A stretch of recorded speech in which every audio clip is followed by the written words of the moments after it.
એ તળાવનું નામ હું મારી માતા મિનળદેવી મૂળસર તળાવ ઘોષિત કરું છું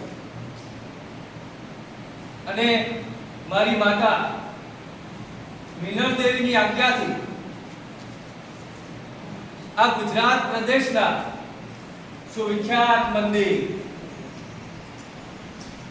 સોમનાથ નો યાત્રાવેરો આ તમામ પ્રજા માટે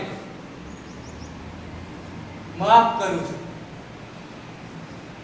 આ આવનાર શ્રાવણ માસથી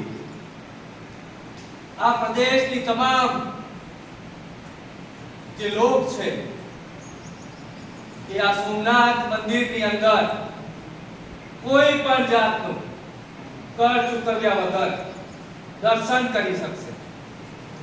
હું મારી માતાની આજ્ઞાનું પાલન કરું છું અને આવનાર સમયની અંદર હંમેશા આ પ્રદેશ માટે ઋણી રહીશ। ભારત માતા કી જય।